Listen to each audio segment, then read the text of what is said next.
Audience வந்து எந்த படத்தை பார்த்தாலும் உங்களோட வியூ உங்கள் மனசில் வச்சுக்கோங்க. நீங்கள் தியேட்டர் உள்ளே உட்காந்துக்கிட்டு மொபைலில் மச்சான் உள்ளே வந்துடாதரா.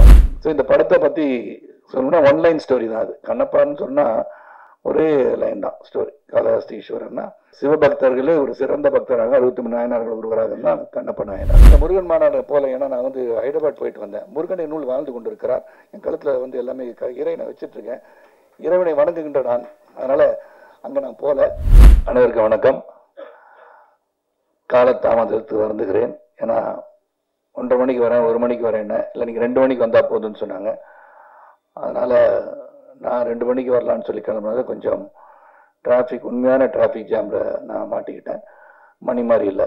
ஏன்னா மணி வந்து மெதுவாக வராரு, வந்து முன்னாடி வர உட்காந்துட்டார். நான் தான் முதல்ல வந்தேன் மாதிரி.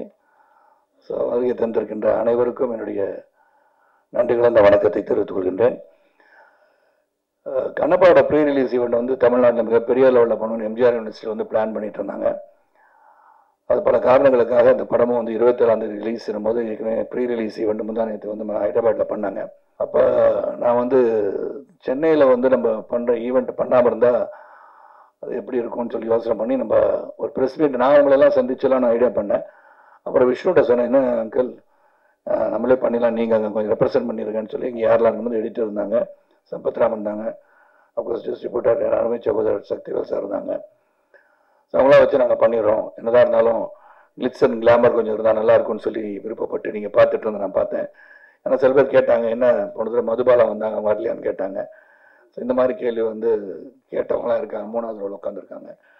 அதனால் அதுக்கெல்லாம் நான் ஒரு ரெப்ரஸன்டேஷனாக வந்திருக்கேன். அதனால் அவங்களாம் அடுத்த முறை அவங்க வந்து ரிலீஸ் ஆன பிறகு படம் வந்து ப்ரிவியூ ஷோ போடும்போதாச்சும் வர வைக்கிறதுக்கு ட்ரை பண்ணுற மணி அதை கூட சொல்லிடுறேன். ஸோ இந்த படத்தை பற்றி சொல்லணும்னா ஒன்லைன் ஸ்டோரி தான். அது கண்ணப்பான்னு சொன்னால் ஒரே லைன் தான் ஸ்டோரி. காளஹஸ்தி ஈஸ்வரன்னா சிவபக்தர்களே ஒரு சிறந்த பக்தராக 63 நாயனார்கள் ஒருவராக தான் கண்ணப்ப நாயனார். ஏற்கனவே கன்னடத்தில் வந்து ராஜ்குமார் சாரும் கிருஷ்ணம் ராஜு சார்லாம் அந்த படம்லாம் கண்ணப்பா தழுவிய கதைகள்லாம் பண்ணிட்டாங்க. இந்த கதையை வந்து விஷ்ணுவின் கோணம் தான் சொல்லணும். ஏன்னா ஒரு பிலீவர் நான் பிலீவர்கள் ஒரு போராட்டம் தான் ஃபர்ஸ்ட் ஹாஃப். அதுக்கப்புறம் எப்படி அவர் வந்து ஒரு இவ்வளோ பெரிய சிவபக்தராக மாறினார், மாறியதுக்கு காரணம் என்ன தான் அந்த படத்தோட கரு. இது வந்து முதல்ல ஒன்று நான் சொன்ன மோகன் பாபு சாருக்கும் விஷ்ணுக்கும் நான் வந்து என்னுடைய வாழ்த்துக்களை தொடர்ந்து சொல்லிக்கொண்டே இருக்க வேண்டிய அவசியம். ஏன்னா ஹெவன் ஆன் எர்த் அப்படின்னு சொன்னால் எங்கே இருக்குன்னு பார்த்தோம்னா, எங்கே வந்து இந்த சொர்க்கம் பூமி எங்கே இருக்குது அப்படின்னு தேடினோம்னா இந்த நியூசிலாண்டை போய் செலக்ட் பண்ணாங்க. அப்போ இருக்கிற ஒரு பூமியாக தெரிந்தது. நீ பார்த்தீங்கன்னா அந்த படத்தில் இருக்கிறதெல்லாம் நேச்சுரல் கலர்ஸ்ன்னு சொல்லலாம், தைரியமாக சொல்லலாம். இதெல்லாம் டிஏல கரெக்ஷன் பண்ணாங்க, கலர் கரெக்ஷன் பண்ணாங்க. அது ரொம்ப மினிமலாக இருக்கும்னு நினைக்கிறேன். ஏன்னா அங்கே வந்து அந்த நியூசிலாண்டு ரோட்டருவான்ற இடத்துக்கு போகும்போது ஒரு 10 நாள் ஷூட்டிங் போகலாம், 15 நாள் ஷூட்டிங் போகலாம், 20 நாள் ஷூட்டிங் போகலாம். 120 நாளுக்கு மேலே ஒரு வெளிநாட்டில் போய் படம் எடுக்கிறது சாதாரண விஷயம் கிடையாது. நான் பொருட்செலவை பற்றி நான் சொல்லவில்லை, அந்த எஃபர்ட்டை சொல்கிறேன். ஏன்னா ஒரு செரீன் பியூர் பியூட்டிஃபுல் பிளேஸ் இப்படிதான் வந்து அந்த காலத்தில் இப்படிதான் இருந்திருக்கும் இந்த உலகம் அப்படின்னு நினைச்சு அதை செலக்ட் பண்ணியிருக்காங்க. அதுக்கு முதல்ல அதே ஒரு பெரிய கண்ணுக்கு குளிர்ச்சியான ஒரு உணர்வை ஏற்படுத்துகின்ற படமாக தான் நான் அதை பார்க்குறேன். நல்ல குளிர் தான். அந்த குளிரில் டிசிப்ளினோட அந்த வேலையை முடிக்கணும்னு சொல்லி ஒரு 7000 ஏக்கர்ஸில் ஒரு இடத்த வந்து பார்த்து அங்கே சில செட்டுகள் போட வேண்டியதா, வார் சீன் எல்லாத்தையும் பண்ணுகின்ற அளவிற்கு சிறப்பாக வந்து பண்ணாங்க. ஸோ ஹேட்ஸ் ஆஃப் டு மோகன் Babu sir and Vishnu Manju for the effort. அந்த பிஹைண்ட் அவங்க பின்னாடி இந்த கேமராவுக்கு பின்னாடி இந்த எல்லாருக்கும் என்னுடைய நன்றியை சொல்லணும். இல்லை ஆத்திரி சொன்னது மாதிரி, இப்போ சக்திவேல் சொன்ன மாதிரி சரி, சம்பத்ரா சொன்ன மாதிரி, இதில் வந்து இந்த போராட்டம் வந்து ஸ்டார்டிங் வித் சின்ன வயசுலேருந்து பார்த்தீங்கன்னா அந்த சிறுவன் கல்லை தூக்கி எறிய இது கல்லுன்னு சொல்லி பராசக்தி போல வசனங்கள் பேசுகின்ற ஒரு காட்சி அமைப்பெல்லாம் அமைஞ்சிருக்கும். ஏன்னா ஒரு இது வந்து சக்தி எப்படி வருது, இந்த கல்லு தானே இது, இதுக்கெல்லாம் பலிலாம் கொடுக்குறோமே அப்படின்னு ஒரு பெரிய மனப்போராட்டத்தில் இருப்பவர் தான் தின்னா. நம்ம கண்ணப்பாக மாறுகிறார். நான் வந்து தின்னாவோட ஃபாதர் நாத்தநாடுவா நடிச்சிருக்கேன். ஏன்னா எனக்கு வந்து பல முறை வந்து மோகன் பாபு சார் 13-14 வருஷமா இந்த படம் பண்ணு சார், அந்த படம் பண்ணுன்னு சொல்லும் போதெல்லாம் எனக்கு பண்ண முடியாமல் போச்சு. ஆனால் இந்த கதை வந்த உடனேயே அந்த முகேஷ் குமார் சிங் வந்து மிகப்பெரிய அளவில் மகாபாரத்தை டைரக்ட் பண்ணி பெரிய அளவில் வெற்றி கொடுத்துருந்தாரு. அவர் இன்னொரு ப்ராஜெக்ட் வச்சிருக்காரு, மகாபாரதம் வந்து ஒரு 3000 கோடியில் பண்ணணுன்ற மிகப்பெரிய ஆசையோட அதை இன்னும் கொஞ்சம் பெருசாக பண்ணணும்னு ஆசைப்பட்டிருக்கார். அவர் கனவுகள் பலிக்கட்டும் சொல்லி அவரை வந்து செலக்ட் பண்ணி மோகன் பாபு சார் மகாபாரதம் வந்து ஹிந்தியில் வந்துச்சு. அவரை செலக்ட் பண்ணி கண்ணப்ப நாயனார் கதை எடுக்க சொன்னது வியப்பாக இருந்தாலும் சிறப்பாக எடுத்திருக்கிறான்னு சொல்லலாம். எனக்கு கொடுக்கப்பட்ட கேரக்டர் அதில் வந்து இந்த கான்ஃப்ளிக்ஸ் பிட்வீன் மீ அண்ட் தின்னா, அதாவது விஷ்ணு, ரொம்ப சிறப்பாக அமைஞ்சிருந்துச்சு என்னை பொறுத்த வரைக்கும். ஏன்னா எடிட்டர் ஆந்தனிக்கு தான் தெரியும், சிறப்பாக நடிச்சிருப்போம், சிறப்பாக அமைஞ்சிருக்கோம். எதை வெட்டினாரு, எதை தூக்குனாரு, எதை சேர்த்தாரு எனக்கு தெரியாது. ஆனால் நல்லபடியாக இருக்கேன்னு சொல்லிட்டாரு, அதே எனக்கு உத்தரவாதம் இருக்கேன்னா அதை சொல்ல முடியும். ஏன்னா இந்த மூவி இஸ் பிக், நம்ம எல்லாம் ஒன்றா சேர்ந்து அதில் இருக்கும்போது எந்த அளவிற்கு காட்சி தேவைப்படுகிறதோ அந்த அளவுக்கு இருந்தாலே போதும். அதுவும் இது ஒரு பேன் இண்டியா ஃபிலிம் சொன்னது வந்து பார்த்தீங்கன்னா அக்ஷய்குமார் வந்து, சிவன், காஜல், அப்புறம் பாருங்க மோகன் பாபு சார், மோகன்லால், பிரபாஸ், இதெல்லாம் வந்துருச்சு. இவங்கெல்லாம் வந்து இன்டர்வல் எல்லாம் வந்த பிறகு இந்த படம் வந்து கடைசி 1 hour வந்து ரொம்ப ஸ்ட்ராங்காக இருக்குன்னு சொல்லி ஆந்தனி சொல்லுவோம். உண்மையிலே சந்தோஷமாச்சு. இங்கே மட்டும் இல்லை, ப்ரீ ரிலீஸ் இவெண்ட்லேயும் அவர் சொல்லிட்டு இருந்தார் அதை பற்றி. ஏன்னா அவர் தான் முழுமையாக பார்த்து எடிட் பண்ணி, இந்த வார் சீனாக இருந்தாலும் சரி, காட்சிகளாக இருந்தாலும் சரி, லவ் சீனாக இருந்தாலும் சரி, எல்லாமே அவர் வந்து பார்த்துருக்காரு. இதில் வந்து ஷெல்டன் சொல்லி யூஎஸ்லேருந்து கேமராமேன் ஷெல்டன், அவருக்கு உதவியாளர் பிரபுதேவா, பிருந்தா மாஸ்டர் கொரியோகிராஃபி பார்த்து, அப்புறம் வந்து கெச்சான்னு சொல்லிட்டு ஹாங்காங்லேருந்து ஸ்டன் கொரியோகிராஃபர், இப்படின்னு பார்த்தீங்கன்னா பல தரப்பட்ட யுக்திகள் நிறைந்த அனுபவம் மிக்கவர்களை வைத்து இந்த படத்தை எடுத்திருக்காங்க. இங்கேயும் அந்த விதத்தில் எந்த ஒரு குறை வைக்கல. அப்புறம் பார்த்தீங்கன்னா எல்லாருமே நல்லா நடிச்சிருக்காங்கன்னு சொல்லணும். ஏன்னா they have given their best. அந்த உழைப்பு வந்து மிக அதிகமாக கொடுக்கப்பட்டிருக்கின்ற படம். அந்த உழைப்புக்கு வெற்றி வரும்னு சொல்கிறோம். இந்த படம் இப்படி ஓடும், அப்படி ஓடும், இவ்வளோ வசூல் செய்யலாம் சொல்ல தயாராக இல்லை. ஆனால் இந்த படம் ஒரு சிறந்த படமாக மக்கள் தெரிந்து கொண்டு புரிந்து கொள்ள வேண்டிய ஒரு படமாக இருக்கும் நான் நினைக்கிறேன். காரணம் இப்போ வந்து சரித்திரத்தையும் சரி, இதிகாசங்களையும் சரி, நாம் இப்போ இருக்கிற ஜென்ரேஷனுக்கு சில கதைகளை நாம் சொல்ல மறந்து விடுகிறோம்னு நினைக்கிறேன். ஏன்னா அவங்களுக்கு இன்ட்ரெஸ்ட் இல்லாததை வந்து இன்ட்ரெஸ்ட் கொண்டு வரணும்னா, இப்போ பொன்னியின் செல்வன்ற கதையை வந்து எல்லாரும் வந்து போய் பார்க்கணும்னு நினைக்கிறதுக்கு அதை வந்து சொல்லிக்கிட்டே இருந்தாங்க. பொன்னியின் செல்வன் கதையை பற்றி எல்டர்ஸ்க்கு தெரிஞ்ச மாதிரி யங்ஸ்டர்ஸ் தெரியாது. இந்த யங்ஸ்டர்ஸை கொண்டு போய் ரீச் பண்ணணும்னு நினைச்சதான் மணிரத்னம் அந்த படம் எடுத்திருப்பார். அதே மாதிரி கண்ணப்ப நாயனார் கதை, காளஹஸ்தி ஈஸ்வரருக்கு எல்லாரும் ஒரே லைனில் கதை சொல்லிடலாம். வலது கண்ணில் வந்து ரத்தம் வந்தது, உடனே கண்ணை பிடிங்க வச்சாரு, அப்புறம் இடது கண்ணிலையும் வந்துச்சு, திருப்பி அது இன்னொரு காலை வந்து கட்டவரலாக வச்சு இடம் தெரியாமல் போயிடக்கூடாதுன்னு வச்சு பண்ணாரு அப்படின்னு அது ஒன்லைன் ஸ்டோரி. பட் விஷ்ணு ஒரு கோணத்தில் before becoming Kannappa, what was Kannappa, தின்னா என்னவாக இருந்தார், ஒரு வேடனாக இருந்தவர் எப்படி வந்து மாறி சிவபக்தரானார்ன்றது கதை. அது ஒரு சின்ன லைனாக இருந்தால் கூட ஒரு ஸ்டோரி, ஒரு இமேஜினரி ஸ்டோரி, பேக் ஸ்டோரின்னு சொல்லலாம். அது வந்து விஷ்ணுவோட கோணத்தில் ரொம்ப நாளாக விஷ்ணு வந்து ஆர்டினரியாக வந்து இது பண்ணல. Is gone into research. பெரிய புராணத்தில் சொல்லப்பட்டது, எங்கெல்லாம் வந்து கண்ணப்பரை பற்றி கண்ணப்பா பற்றி பேசுகிறாங்க அப்படின்னு சொல்லி எடுத்து ஒரு மிகப்பெரிய எஃபர்ட்டோடு எடுத்திருக்காரு. அந்த எஃபர்ட்டுக்கு நிச்சயமாக வெற்றி வரணும்னு நினைக்கிறவனா, அந்த உழைப்புக்கு வெற்றி வருவதற்கு உங்களுடைய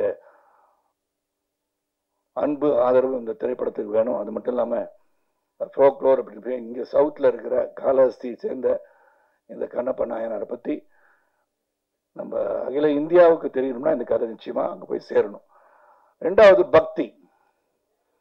ஏன்னா உங்களுக்கு 3 மணிக்கு மேலே வேற ஒரு இதுக்கு வந்துட்டாங்கன்னு நினைக்கிறேன். இந்த பக்தியை பற்றி சொல்லியிருக்காங்க. எவ்வளோ பேருக்கு பக்தி இருக்குன்றது இன்னைக்கு. அந்த பக்தியை வந்து எல்லாரும் வந்து இப்போ ஜோசியிட்ட போனாலும் தெரியும், போன உங்களுக்கு அம்மாவுக்கு டைம் இப்போ சரியில்லைன்னு சொல்லிடுவாங்க. ஏன்னா நீங்கள் அதை மாதிரி போய் பார்ப்போம். போய் கோயிலுக்கு போகிறோம்னு சொன்னால் அடிக்கடிக்கு ஒரு தினமும் போய் கோயில் போகிறதோ, தினமும் சாமி கும்பிட்றதோ இல்லாமல் இருக்கலாம். ஆனால் ஒரு துன்பமான நிலையோ, ஒரு கஷ்டமான சூழ்நிலையோ, பிரச்சனையாக இருக்கும், நிச்சயமாக கோயில் போவோம். ஒரு ஜோசியர் போய் பார்த்து என்னங்க என்ன சொல்லுது கட்டம் அப்படின்னு சொல்கிற அளவுக்கு இருப்பாங்க. அதெல்லாம் போய் வந்து ஒரு இறைவன் இருக்கிறான் என்பதை மேலும் மேலும் சொல்லி, அதுவும் சிவபக்தி அப்படின்னு சொல்லும்போது பக்தியை பற்றி ரொம்ப அழகாக இருக்கு ஜென்ரேஷனுக்கு. இறைவன் omnipotent, omnipresence, may it be Jesus, may it be Allah, or may it be Shiva, may it be Murugan அப்படி இருக்கும்போது கடவுள் என்று ஒருவர் இருக்கிறார் என்பதை நாம் நம் வழக்கப்படி அதை வந்து கடவுளை வந்து நம்ம துதித்து வணங்கி நம்ம செயல்பட்டால் வாழ்க்கை சிறப்பாக இருக்கும் அப்படின்றத சொல்லுகின்ற கடமையா இருக்கு. பல பேர் பார்த்தீங்கன்னா இப்போ காலத்தின் ஓட்டத்தில் பொருளாதார அடிப்பில் உயரும் போது நான் சொன்னேன், இப்போ ப்ரீ ரிலீஸ் ஈவெண்ட் கூட காந்தி யாருன்னு கேட்டாலும் கேட்டுருவாங்க. ஏன்னா now they're so busy making money, economic growth, their growth in life. அவங்கள சொல்லி குற்றம் இல்லை. எல்லாத்தையும் இது தெரிஞ்சுக்கிட்டா என்ன அவசியம், எதை தெரிஞ்சுக்கணும் அதை தெரிஞ்சுக்கணும்னு நினைக்கிறாங்க. ஆனால் ஒரு ரெஸ்பான்சிபிளா இருந்து இந்த மாதிரி கலை உலகத்தில் இருக்கும்போது கலை மூலமாக ஒரு சினிமா மூலமாக இப்போ வந்து உதாரண சக்தி சொன்ன மாதிரி பொன்னியின் செல்வன் எல்லாரும் பார்க்கணும், இதை வந்து பிரம்மாண்டமா திரையில சொல்லும் போது அந்த கதையை போய் பார்க்கின்ற ஆர்வத்தை தூண்டும் போது அதை பற்றி அவர்கள் தெரிந்து கொள்வார்கள். இந்த மாதிரி கண்ணப்ப நாயனாரை பற்றி இந்த திரைப்படத்தை பார்த்த ஓஹோ இப்படி ஒரு பக்திமான் இருந்திருக்காரா சிவபக்தவன் அப்படின்னு தெரிகிற அளவுக்கு இந்த படம் இருக்கும். ஆனால் பக்தி என்பது அவரவர்கள் மனதிலே தோன்றுகின்றது தான். அந்த பக்தி பரவசமோடு இருக்க வேண்டும் என்று சொல்கின்ற ஒரு படமாக இது அமையும் சொல்லி இந்த படத்தை உங்களுடைய ஆதரவோடு மக்கள் ஆதரவோடு இந்த படம் வெற்றி அடைய வேண்டும் என்று இறைவனை வேண்டிக் கொள்கின்றேன். அதே சமயத்தில் ஆடியன்ஸ் வந்து எந்த படத்தை பார்த்தாலும் உங்களுடைய வியூ உங்கள் மனசில் வச்சுக்கோங்க. நீங்கள் தியேட்டர் உள்ளே உட்காந்துக்கிட்டு மொபைலில் மச்சான் உள்ளே வந்துடாதரா படம் நல்லா இல்லைன்னு சொல்லிடாதீங்க. ஏன்னா அந்த மாதிரி சொல்கிறனால என்ன ஆயிடுதுன்னா உங்கள் வியூ மே பி டிஃப்ரெண்ட். இங்கே இருக்க சில ஆடியன்ஸ் வந்து பிரபாஸ் இருக்கான்னு படம் பார்க்க வந்திருக்கலாம், சில பேர் மோகன் பாபு இருக்கான்னு படம் பார்க்க வந்திருக்கலாம். ஸோ உங்கள் வியூவில் இந்த படம் வந்து நல்லா இருக்கா நல்லா இல்லையன்றதை அவங்கவுங்க போய் திரையரங்குக்கு போய் ரிலீஸ் ஆகிற எந்த படமாக இருந்தாலும் அவங்க வியூக்கு விட்டுட்டிங்கன்னா இந்த திரையுலகம் சிறப்பாக இருக்குன்னு கூறி வருகை தந்த அனைவருக்கும் மீண்டும் ஒரு நன்றி கூறி இந்த கண்ணப்பா திரைப்படம் சிறப்பாக வருவதற்கு அந்த தயாரிப்பாளர் மோகன் பாபு, விஷ்ணு, இதில் உழைத்த அனைவருக்கும் என்னுடைய வாழ்த்துக்களை சொல்கிறேன். அதுவும் எடிட்டர் ஆந்தனி பற்றி சொல்லி ஆகணும். Very dedicated worker. 24/7 இந்த படத்தில் எவ்வளோ உழைச்சிருப்பான்னு எனக்கு தெரிஞ்சானா அது பெரிய படம். அதை வந்து டு பிரிங் இட் டு ஒரு சிம்பிள் அவரே சொன்னார், லென்த் மாதிரி தெரியும் ஆனால் இருக்காதுன்னு அவரே சொல்கிறாரு. 6 படத்தை எடிட் பண்ணியிருக்காரா, நான் எங்கே இருக்கேன்னு தெரில. அது இல்லாட்டி எடிட்டர் ஆந்தனி வீட்டிற்கு நான் நிச்சயமாக சென்று அவருடன் காஃபி சாப்பிட்டு வரேன். வேற ஒன்றும் இல்லை. அதனால் நல்ல ஒரு படத்தை, இந்த முயற்சி கடுமையான முயற்சி, அந்த முயற்சிக்கு படம் எடுத்திருக்கோன்னு சொல்லலாம். இந்த படத்தில் நடித்ததற்கு பற்றி கேட்டால் நான் நடிச்சிருக்கேன், என் கேரக்டர் எல்லாம் சொல்லிட்டேன். வேறு எதுவும் கேள்வி கேட்கணும்னா இந்த படத்துக்கு ஒத்த கருத்துடன் இதை பற்றி தெரிந்து கொள்ள வேண்டுமா எனக்கு தெரிந்த உண்மைகளை அழகாக சொல்ல முடியும். ஏன்னா அதுக்கப்புறம் வந்து வேற ஒரு படம் ரிலீஸ் ஆக இருக்கு. 2-3 நாளுக்கு அப்புறம் அவங்களை மீண்டும் சந்திக்கும் போது விழாவரியாக நீங்கள் தொடுக்கின்ற கணைகளுக்கு நான் ஏற்றுக்கொண்டு பதிலளிக்க தயாராக இருக்கிறேன் என்று சொல்லி விடைபெறுகின்றேன். இது கேட்கணும் கேளுங்க. இந்த முருகன் மாநாடு போல, ஏன்னா நான் வந்து ஹைதராபாத் போயிட்டு வந்தேன். முருகனை நூல் வாழ்ந்து கொண்டு இருக்கிறார். என் கழுத்தில் வந்து எல்லாமே இறைவனை வச்சுட்டு இருக்கேன். இறைவனை வணங்குகின்ற நான். அதனால அங்கே நான் போகிறதுக்கு வந்து பாஸ் வந்து விவிஐபி பாஸ் வந்து வர சொல்லி என்னால் போக முடியல. வர 7வது வந்து ஒரு பதிவு செய்து அனுப்பியிருந்தேன். பார்த்திருப்பீர்கள் அன்பு தோழர் என்று நினைக்கிறேன்.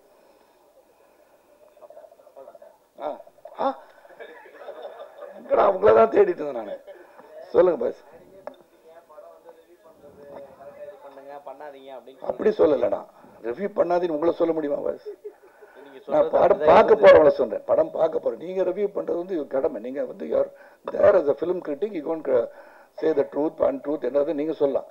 படம் பார்க்க போறவங்க கூடமா போயிட்டு உள்ள இந்த வழியை உங்களான்னு சொல்லி நீங்களா சொல்ல போறீங்க? நீங்க அப்படி சொல்ல போறது இல்லையா? நீங்க கருத்துக்களை பதிவுகின்ற சேனல் வச்சிருப்பீங்க, இல்லாட்டி ஒரு யூடியூப் சேனல் வச்சிருப்பீங்க, அது வேற. நான் என்ன சொல்றேன், பார்க்குறவங்க வந்து பார்க்கட்டும்னு சொல்றேன்.